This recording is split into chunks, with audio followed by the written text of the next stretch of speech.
Alright, yo.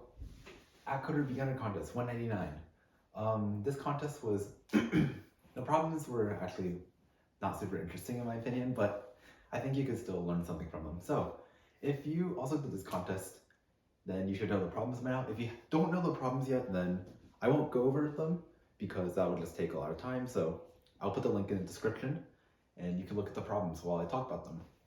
Alright. Let's see. Let's start with problem A. Problem A, you need to, if you could not solve problem A, then you need to do three things. The first thing you need to go is to learn how to code, right? So learn code. The second thing you need to do is breathe. And the third thing you need to do, if you still don't know how to solve it yet, is to, I don't know, subscribe.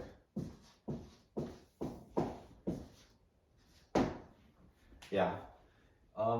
If you do not know how to do problem A, I am sorry, I don't think I can help you. Maybe Code Academy can. What are you doing? Oh my goodness. Alright, that's problem A.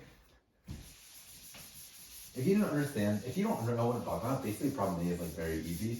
If you like know any programming language, you should know how to solve it.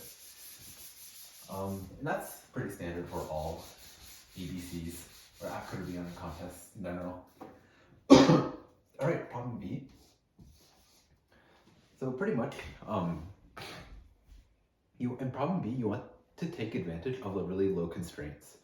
So because they give you, it's given that the number of elements is at most 100, so n is less than or equal to 100, and the value of all of these element values, like array values, are at most 1,000. So it's like A at I and B at I, because they're given two arrays. It's at most 1,000, and I believe they're at least 1. So pretty much what you can do here is you can just check every single possible value from 1 to 1,000, and then for each of those values, you just essentially like loop through the arrays to see if it satisfies the condition for all n elements. And if it does, then you add 1 to your answer and you just output it.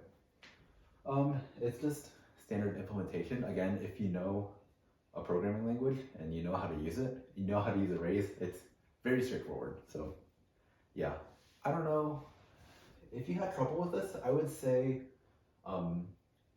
know how to recognize an easy solution when there's lower bounds. Because if n was like, I don't know, like 10 to the 5, and these values could go up to 10 to the 9, then you would need a solution that would actually require some thinking. But that's not the case in here, which is why you can just do a really naive brute force and it would still pass. So that's problem B. Problem C. Problem C required a little bit of thinking. So pretty much, it's helpful to think about how the operations change when you like flip the string. So the first thing to notice is that if you were to have a string, let's say A, B, C, D, E, F, note that your string length is guaranteed to be an even number. That's just like a special condition that the problem statement enforces. So let's say we perform one operation of a second type, which pretty much just takes the second substring and puts it over here. Then you would have D, E, F, A, B, C. Now imagine if we were to do this operation again. So if we were to do it a second time on this string, we would take this second half of the string A, B, C, and we put it over here. And so then it becomes A, B, C, D, E, F. And then you realize that this is the same exact string that it was 2 steps ago. So pretty much, for any given state, we really only care about what the parity of the number of these flipped operations we've done. So, for example, let's say if we were to do, I don't know, like if we were to do this 3 times, like the flip operation 3 times, so if we flipped this one more time, we would get D, E, F, A, B, C. Because 3 is an odd number, this is pretty much the same thing as just flipping it once, as you can see over here. Because this is just one operation, and this is it doing it 3 times in a row. So yeah, it's the same thing. And then the second thing you realize is that the relative order for most of these elements don't change at all. Specifically, the relative order in the first half of the string like stays the same, and the relative order for the second half of the string stays the same as well. Because when you're rearranging blocks of characters, you're only ever putting one of these halves in front of the other, or like vice versa, whatever. And this is of course ignoring the first type of operation where we swap 2 characters, but we'll get to that in a moment. And so we have like this property that goes on over here, right? So let's think about what happens if we were to swap any 2 characters without making any like type 2 queries. So if you read the problem statement, type 2 queries are these like flipping operations, and type 1 queries are queries that simply switch 2 characters. So obviously, if we don't ever make any queries at type 2, then there's only queries at type 1, then we can just like process all of them naively and just switch the characters at those positions. But let's say we did a flip operation, so operation of type 2, and then we did an operation of type 1. So what if this operation of type 1 was initially, let's say it initially flipped the indices at 2 and 5. Or actually let's do 3 and 5. So t is equal to 1 in this case. And we want to flip 3 and 5.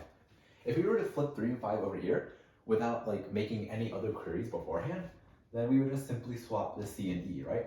It's pretty straightforward. But let's say we did an operation beforehand, so t is equal to 2. So we did t equals 2, as a query before, which pretty much means the actual string looks something like D, E, F, A, B, C. Now note that because n is up to 10 to the 5, I believe, you can't actually construct this array directly, explicitly every time, because that would take too much time, since naively swapping these 2 halves is essentially O of n. But what you can do is you can realize that we don't actually have to change the initial string at all, because the parity of a number of times the second type of query occurred only affects the indices of this first type of query. So rather than just taking these indices and rather than making a string match these indices, we can just make these indices match to the string. And because they're just 2 numbers rather than a string of n characters, if we take these indices and map them to the string, then it's an O of 1 operation. So we can solve each query in O of 1 time. So how do we do this? Notice that, let's say that we've made an odd number of these flip queries. Because if we made an even number, as we mentioned earlier, because of parity, it's the same thing as not applying any flip operations at all. So you can just ignore that case. But if it's a case where it's you've made an odd number of flips and the string is changed, what you can do is you can realize that any index in this first half is essentially increased by n, because it just gets shifted into the second half. And then any index that was formerly in the second half gets subtracted by n because it's now in the first half. So what we can do in this case is, because, or I guess to be more specific, because this is one index, if this was index 1, 2, 3, 4, 5, 6, right? We look at this index and then we say, because this index belongs in the first half, we want to increase it by n. So n in this case is 3. So then this new index maps to 5. Wait, no, maps to 6, my bad. And then we look at 5. 5 belongs in the second half of the string. And because we've made an odd number of these flip queries, we want to subtract n from this index, so it becomes 2. And so then these are new indices that we want to swap in the string. And so if we look at this example, we can realize that if we were to take this string and swap the characters at indices 6 and 2, and we were to take this string and swap the indices at 3 and 5, this string would become A, F, C, D, E, B, right? And then this string over here would become D, E, B, A, F, C. And then these two strings are the same string, except like if you were to consider the splitting them in halves, this half is the same as this and this half is the same as that. And this is really only offset by a query of a second type. So you can just fix this at the very end when you output the string if you still have an odd number of the second type of query. So yeah, that's pretty much problem C. I think it's just like, you have to be careful with these implementation details and how exactly you map these indices. But other than that, it's fairly straightforward. Oh, and also when you output the string itself, because the string is long, you don't want to use like string concatenation. So like if you had like a string and you were like adding a character to it, you don't want to do this because this could TLE. Instead, you want to use something like string builder in Java, or if you were doing in C++, I actually don't know what you would do in C++, I'm sorry, but maybe you could do something like cout, like just each character. I don't know. I don't know C++ that well, but yeah, that's just something to note. All right, so problem D. I hate this problem with a fiery passion, but I will talk about it anyway, because pretty much, you'll just see. You'll see.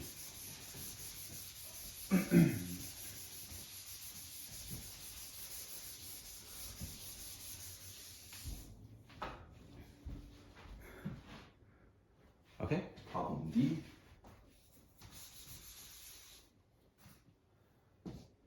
What was problem? Oh yeah, problem D. Okay, so problem D is an example of, like, it's really important to read the constraints on the problem, because in D, you're given that n is less than or equal to 20, and the intended solution uses the fact that n is less than or equal to 20, because if n was any larger, then it would TLE, and the problem would become like a much harder problem.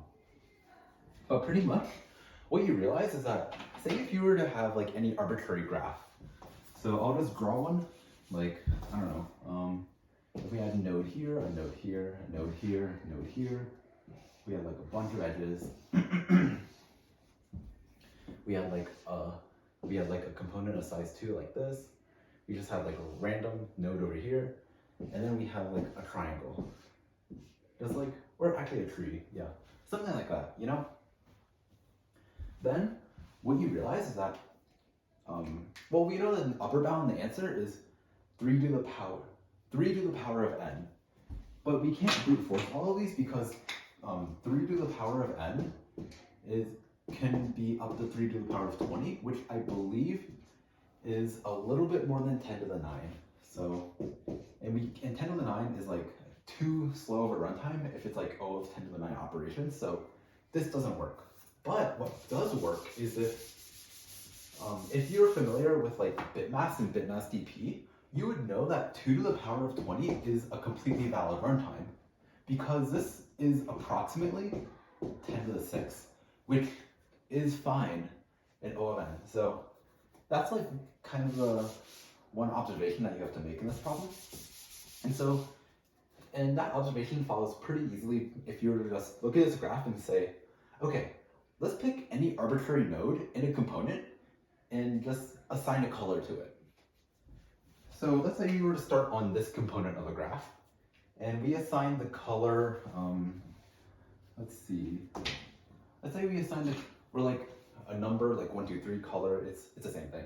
I'm gonna say we assign this node the color of A, where we have like A, B, C, like 3 colors.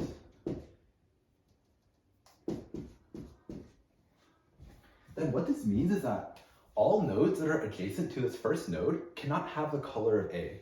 So more specifically, this means that any node, like in this component, can only have like 2 different colors to choose from. Because if we look at this node, this can only be a color of B or C. And so if we have like a color of like, so let's say if we were to assign this to B, then neither of these nodes can have a color of B. And so these nodes could either be an A or a C, right? And then likewise, if this node had a color of C instead, none of these could be C. And so if this had a color of C, then our only other choices up here are A and B.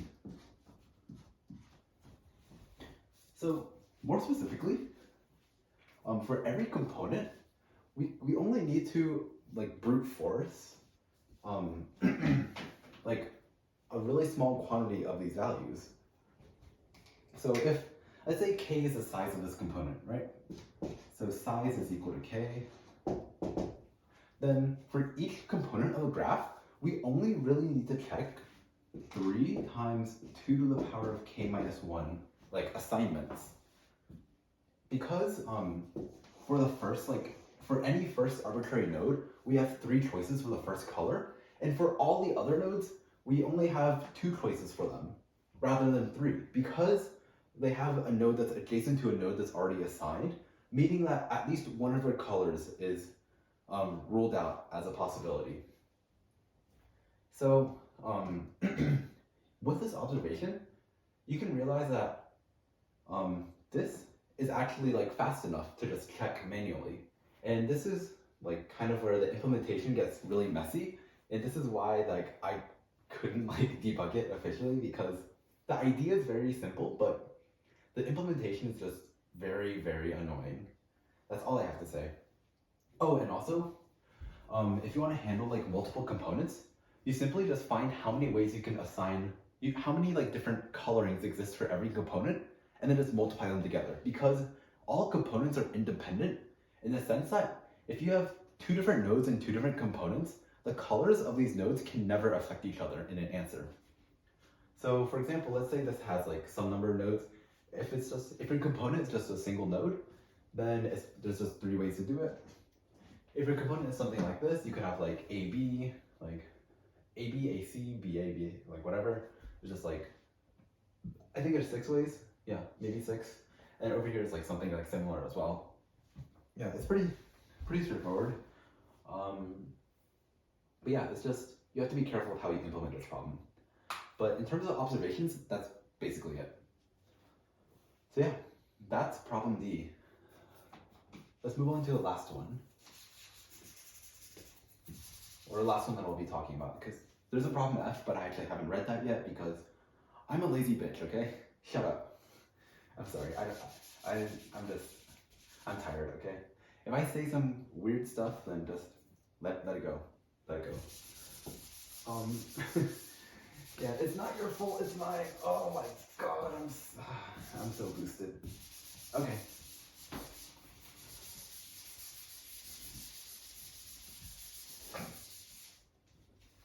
Alright. Problem E.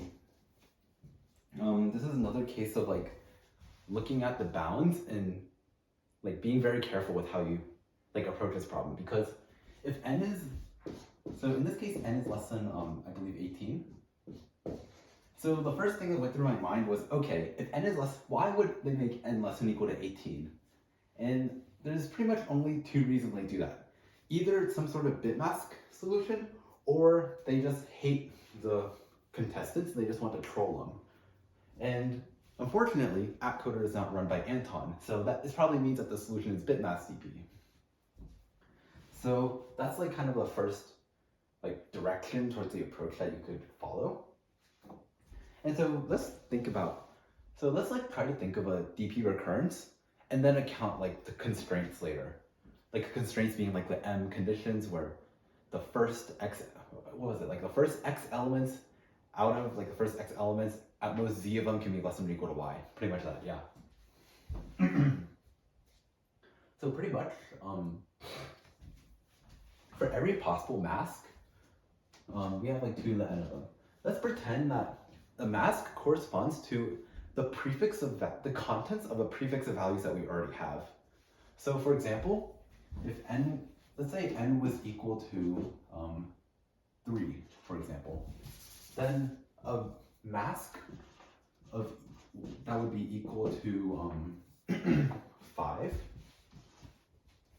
would look something like this in binary, right? And this means that the first element and the third element have been added into a given array, but the second element has not been added yet. So in this case, our set would look something like 1 and 3. It would correspond to this, right? And so keep in mind that for a subset, we actually don't know the order of these elements, but that's okay because we don't need to know the order of these elements. Because for every constraint that has like for every constraint, we only care about what elements in it are greater than or equal to y. We don't really care about the order of the elements themselves.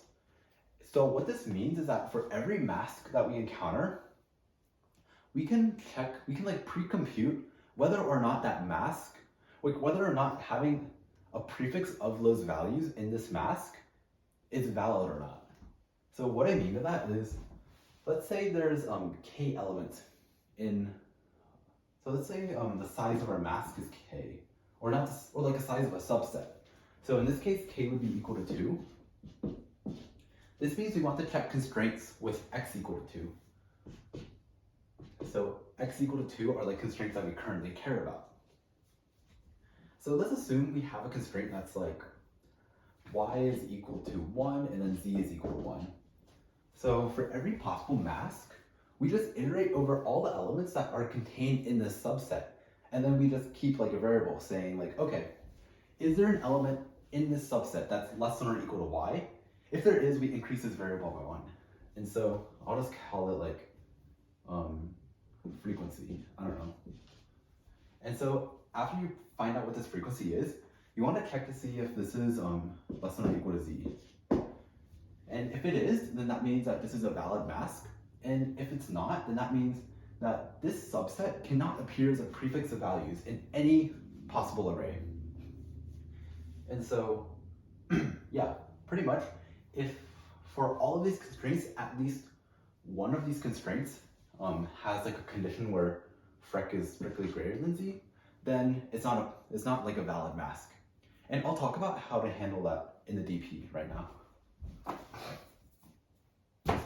So first, let's see. Okay, so let's first ignore the condition where we have to account for constraints. So if we did like a DP of mask, this would be equal to the number of arrays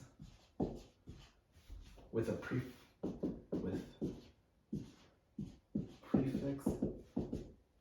having elements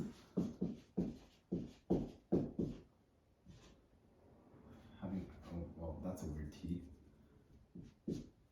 Okay, so number of arrays with prefix having elements in the mask. So in the mask slash subset. Is that in frame? It is, nice. Okay. So pretty much, let's assume that we ignore like those constraint like kind of solutions. Then basically what we would do is for every like DP state of, this is how I wrote the DP. I'll just like write it first and then I'll explain how it works. One left if that.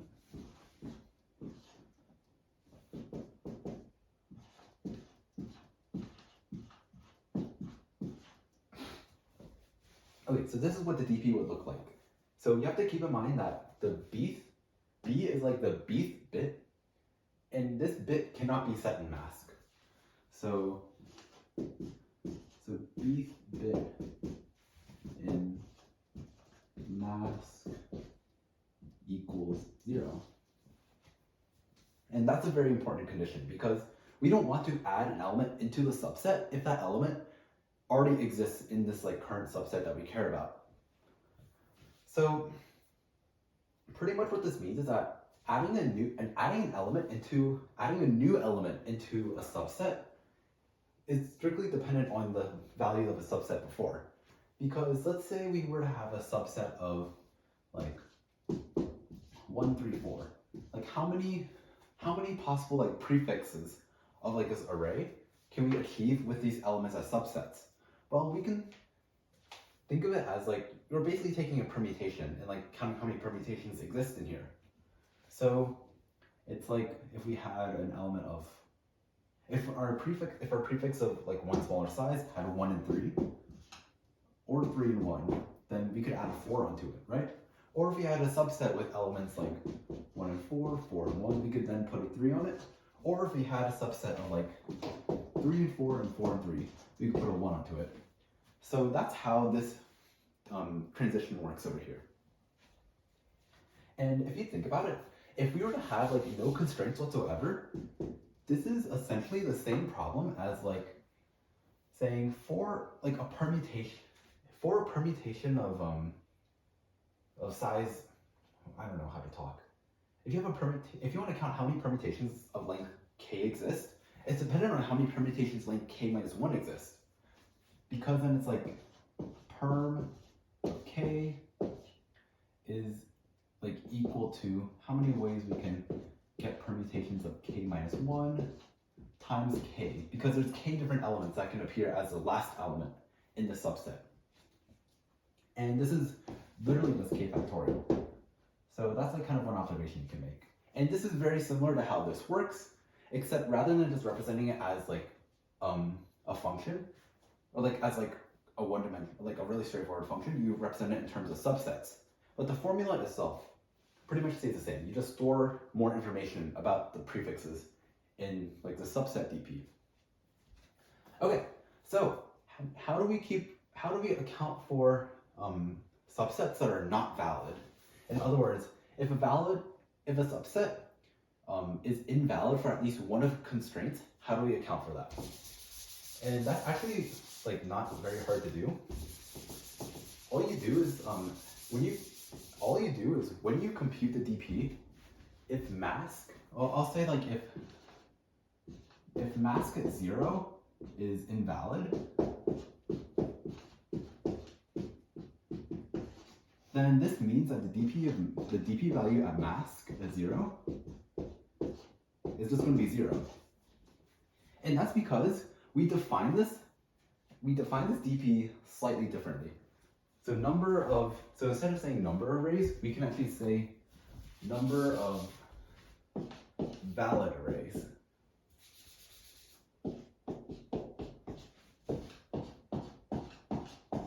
Okay? And so if we want to count the number of valid arrays that exist, then we need to simply add this like special like case into it. Because we know that if there's a subset of values that cannot appear as a prefix no matter what, because it will violate one of those constraints, then that means there's 0 ways to create a valid array with that prefix, because every way we do it will be invalid. So yeah, this is pretty much all you do. You just want to make sure you do this transition, and if you ever call DP at mask, you want to make sure this value is 0 if this mask is invalid. So yeah, that's pretty much how you solve problem D. And also like keep in mind that these represent like subsets of all these elements, and so the final answer would simply be the subset that contains all n elements. So in other words, the answer would be answer equals dp at let's say 2 to the n minus 1. Because this is in binary representation, this is just n1s. So if n was equal to 5, it would look like this, and that means all 5 elements appear in the subset. So yeah, that's problem B. Standard bitmaps DB problem, maybe a little bit of thinking in terms of what it means for a subset to be an invalid subset. And you also need to be careful about actually computing which subsets are invalid. It might help in your DP to actually pre-compute. Like first pre-compute which of these masks are invalid, and then when you actually perform this DP itself, rather than having to compute on the spot whether a mask is valid or not, you can simply just call from like a Boolean array. If it's like true, if it's valid, or false if it's invalid. So final runtime, I believe the number of constraints was less than 100, I believe. So I think this is total 100 times 2 to the n plus, let me think, plus 18 times, or like n times 2 to the n. There might be an extra factor of n in this term over here, but that would make a problem kind of tight. But I mean, mine passed with like pretty fast, so like either way, it would just like probably still run the time since n is so small. So yeah, that's problem E. I hope you found this informative, or if it wasn't informative to you, I hope it was at least entertaining. So yeah, if you have any questions, just let me know in the comments. If you have any suggestions on how to improve my videos, like these whiteboard editorials or just my screencasts in general, feel free to let me know and roast me in the comments because I don't have anything else to do in my life.